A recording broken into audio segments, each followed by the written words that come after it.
Hello, this is Stampy Longnose and welcome to a Call of Duty Black Ops gameplay commentary. This is a game of headquarters on the map Grid, but I'm not going to be talking about Black Ops too much in this commentary. In fact, I'm not going to be talking about it at all in this commentary, apart from my brief mention of it right now.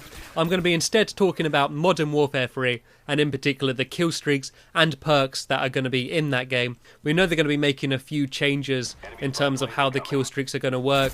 We know you might be getting rewarded for doing objective gameplay. There's also a perk that makes it so assists can count towards your kill streak. If you're getting a certain amount of assists, it can count as if you got a kill. So although we know what the kill streaks and perks are going to be, we don't properly know how it's going to work in the game. So don't shout about any of these being overpowered or you have to get too many kills to get them, because we don't properly know how official this is, but it seems to be pretty legitimate anyway. We're going to get a full reveal at Call of Duty XP. The different kill streaks are separated into different categories this time. There's the assault kill streaks, the support kill streaks, and the specialist kill streaks. The assault kill streaks are essentially your lethal kill streaks. The support kill streaks are, well, your support kill streaks, things like UAVs, and the specialist kill streaks are slightly different, so I'm going to talk to them when we get to them. I'm going to start off instead with the assault kill streaks, as it seems that you might only be able to pick maybe one kill streak from each different category,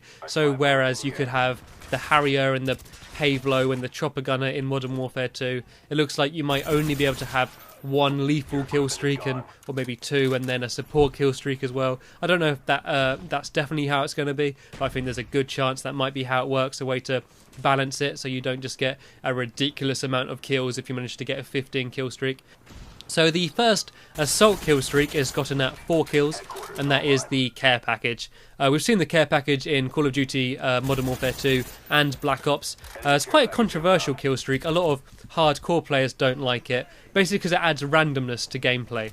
A bad player could get 4 kills in a row, randomly get an AC-130 and win his team the game, and that's because of luck. That's randomness, not skill, and any addition of luck to winning a game or not is bad for any type of competitive gaming. So understandably the hardcore gamers don't like that. On the other hand, noobs love them, because it's basically the only chance that bad players get to use the top kill streaks, and that's why they keep the care package in despite the complaints. I mean, Treyarch did say about how they're going to make care packages worse, so it's harder to get the top kill streak because of these complaints, but no, I mean, come on, how many times have you got dogs in care packages if you use them? It's still adding that fact of randomness, which could turn the tide of a battle. So I don't like kill streaks. Saying that, I have used them. I think I am actually using them in this game, so that's kind of contradictory, but that's just, I love the fun of calling them in. I think they're quite a cool kill streak, even if arguably unbalanced. Anyway, moving on to number 5. I feel like I'm doing like a chart, and like a non-mover at number 5, the Predator missile. So yeah, anyway, the Predator missile is gotten at 5 kills. Extremely popular kill streak in Modern Warfare 2 because you got it so low down. You could get normally 1, 2, 3, 4 kills in it. You could normally get at least 1 kill. And the reason it was so effective in Modern Warfare 2 though is the fact that you could use it to count towards your next kill streak. So you could get your 5 kills, get your Predator missile, then you'd call that in, which would get your Harrier, then your Harrier would get you your Chopper Gunner, your AC-130, whatever your top kill streak is, your nuke maybe. But because in Modern Warfare 3, your kill streaks won't count towards your next kill streaks, similar to how it is in Black Ops, I don't think the Predator missile will be that effective. I also don't know how powerful it is going to be yet. From what I've seen of trailers, it looks to be pretty similar to how it was in Modern Warfare 2. But still, then again, it might not be worth using it, especially if you've got a limited amount of assault kill streaks. It might be better to go for a little bit of a higher one. But then again, if you're not a particularly good player, getting 5 kills isn't that much of a push, so it could be relatively popular. There's also a brand new kill streak at number 5. At number 5, a new kill streak if you get 5 kills in a row, called the IMS, which seems to be similar to a Claymore. It's basically a placeable landmine, and it can't be stunned or flashed, and it looks a bit more like a bouncing Betty in World at War, so it seems to be slightly better than a Claymore. But the fact that it's not equipment, you've got to actually get 5 kills before you can get it, will mean that there won't be so many of them on the battlefield, but I'm sure that won't make it any less frustrating when you get killed by one, especially if there's not so many. You won't be expecting them as much. So I have to see what they're like. You can place 3 or 4 of them around on the map. Not the kind of thing I like, because it's once again not something used with skill to get a kill, but it might mean that we don't have claymores in the equipment, which me personally I think would be a good thing. I think it would speed up the pace of games. Also, if you get 5 kills, you can use the sentry gun, something which most people don't really care about. It can sometimes be useful to put it in a choke position or defending objectives, but the fact that you can use cold-blooded and ghost to just run past it or stun them and just knife them, I don't know, sentry guns don't seem to be that good a choice. But there is another type of sentry gun later on, and I'll get to that, which might look better. Get 6 kills in a row, you may want to get a precision airstrike. It's an airstrike in which you can choose where on the map you call it in, and also the direction that the bombs will be dropped. I can't see them changing much with the precision airstrike. Also, another old kill streak at number 7, the attack helicopter. It was extremely ineffective in Modern Warfare 2. That was mainly because it was overshadowed by the Harrier strike. I think the attack helicopter could be a good top kill streak for a particularly bad, well, not particularly bad player, but just an under-average player could be a good top kill streak. Apart from that, I don't think it will get that much interest. And also, there's a new kill streak which you can get if you get 7 kills in a row, which is Little Bird Flock. I don't know if that's going to be the official name, I assume and hope not, but they're basically going to be small helicopters which patrol around the map, probably similar to the dogs that you get in Black Ops, and they will go around just killing people. We don't know what they're going to look like yet, how powerful they are, and how difficult they're going to be to destroy, but they're going to be quite interesting simply because they're new, something to play around with.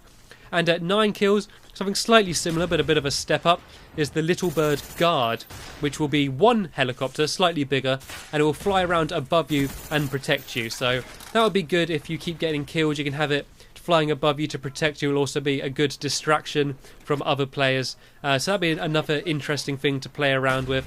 Although sometimes it is nice when they don't follow you, because you could be on one side of the map getting kills, while your Harrier's on the other side of the map getting kills as well. So interesting to see how that actually turns out.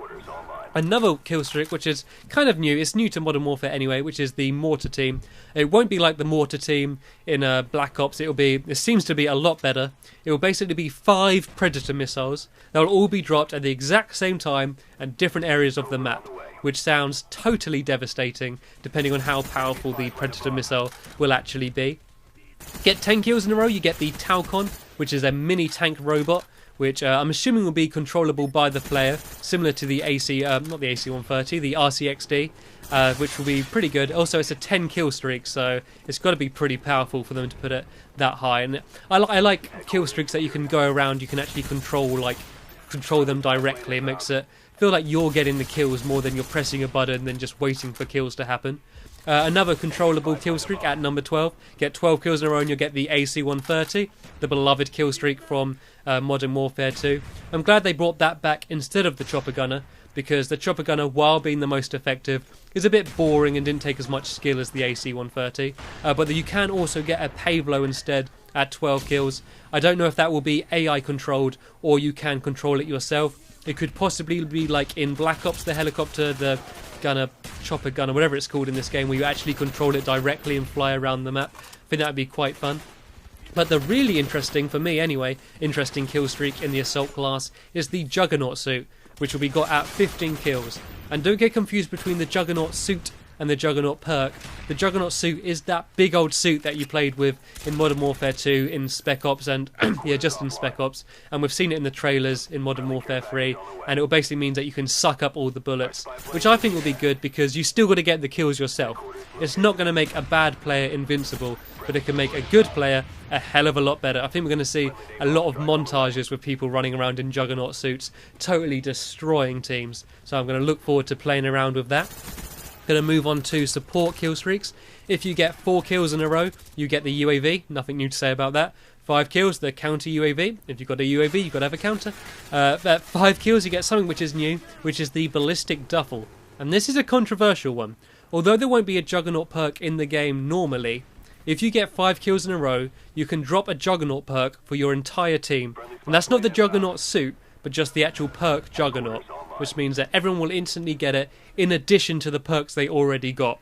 And a lot of people don't like Juggernaut, a lot of quickscopers might be annoyed by this. Let's see how well it's balanced, how often people use it, before we complain too much though. At 5 kills you can also get the airdrop trap, another interesting one. It's basically like a care package, but an already hacked care package, which will mean that it will look like a normal care package, to some extent, But when an enemy team tries to capture it, it will blow up and kill anyone who's around it. Could be good fun. At 8 kills, we get the SAM turret, which is basically the anti-air turret that's seen in Black Ops. Excuse me, I've tried this commentary a few times. I keep having the phone ringing, so my voice is a little bit hoarse, but I'm going to plow on through it anyway. So my SAM turret. At number 10 kills, you get a remote UAV, which is one where you can target enemies with missiles. So that would be a really fun UAV, especially for a support one. 12 kills in a row, you get the advanced UAV, which is essentially just the Blackbird. Also at 12 kills, you could get a remote turret, which is the one I was talking about earlier. It's basically a sentry gun, but you can control it directly. You actually aim it and shoot it, which involves some skill into doing it. So that could be definitely the more popular type of sentry gun, even though you do need over twice the amount of kills to get it. Also at 12 kills, you can use the stealth bomber, which is basically a big, very destructive bomb strike, which can't be seen on the UAV. 11 kills, the EMP, which will remove red dot sights, remove the UAV, the mini-map, and it will also take down any enemy air support or any enemy UAVs. And also at 18 kills, you get the escort airdrop, which is going to be similar to the emergency airdrop, where it drops 5 care packages, but one of them will already be hacked. So one of them will be essentially a airdrop trap, and the other 4 will be normal care packages. And I'm going to move now onto the specialist kill streaks, and I'm not entirely sure how these are going to work, but these are kind of different to the others. It means basically you get an extra perk for every certain amount of kills. For 2 kills, 4 kills and 6 kills, you'll get an extra perk. So I don't know if you can use them in addition to the other kill streaks, or you just have to pick a specialist kill streak. I don't know how it's going to properly work, but I think I'd probably rather just choose a normal kill streak if I do get the choice. Going to move now on to the perks. They're working the same as they were in all the Call of Duty games pretty much since number 4. You've got your 3 different tiers and you choose one perk for each tier. Tier 1 you get extreme conditioning, which means you can sprint longer, and the pro means you can climb obstacles faster. That's pretty much the same as it was in Modern Warfare 2. Sleight of hand, faster reload, and faster weapon switching, so kind of like Scout Pro in Black Ops. Scavenger, reload ammo from ammo bags, and you also spawn with more ammo, same there. Blind Eye means that you're undetectable from air support. And that doesn't mean on the minimap as well, that's not necessarily UAV, but undetectable from air support, and faster launcher lock-on. So that's essentially for anti-air classes. Recon, explosive damage on marked targets on HUD. Sorry, I said that a bit weird. Basically, if you get a grenade thrown at you and it hurts you, doesn't kill you, you'll know where the person who threw that at you is, and then you get the pro that counts as the same for using bullets. Moving on to tier 2, you get hardline, same thing there. You get 1 less kill to get a kill streak, but the pro means that any 2 assists you get will count towards a kill to your next kill streak. So that's very kill streak heavy. That could be quite a useful one actually. Assassin, that's the one that means you're immune to UAV, and motion sensors, thermal and heartbeat sensor. They're basically split Ghost and Cold-Blooded apart, Ghost and Hacker apart, and now they're 2 separate things. Like Ghost is basically 2 perks now, so it's going to be less powerful. Overkill means you can carry 2 primary weapons, and your secondary primary can have 2 attachments if you get pro. I don't think that would be particularly useful, especially as you can have shotguns as a secondary. Quick Draw, faster aim down sights, faster animation of using equipment and throwing grenades, as that's going to be like the pro of steady aim, the pro of sleight of hand, and the pro of scout kind of together. Blast Shield is basically flak jacket, and the pro of that is going to be immune to stuns and flashes. So that's basically going to be like scout, whatever it is, tactical mask in Black Ops. And moving on quickly to tier 3, sit rep means you can see enemies' equipment and the enemy footsteps are louder if you get it pro. Dead silence, which is basically ninja, means your footsteps are silent, and the pro of that means you get no full damage. I know I'm definitely going to be using that one pretty much all the time. Then there's Stalker, faster movement with ADS, means you can move faster aiming down sights, and a delay on claymores, kind of like Scrambler Pro from Modern Warfare 2. Marksman, ID target for long range. Don't actually know what that means. I should have looked into that one. I'll leave it in the description. And the pro means that, aiming down, hold your breath longer. Also, the pro. Steady aim, increased hip fire accuracy, and the pro to that is faster aim down sight while sprinting. That brings me to the last of the perks and the end of the game. I just about got through it. Full list in the description if you want to see them all written down. But that's the end of this commentary. I'm going to go and die in a corner somewhere. Cheers for listening, and I'll see you later.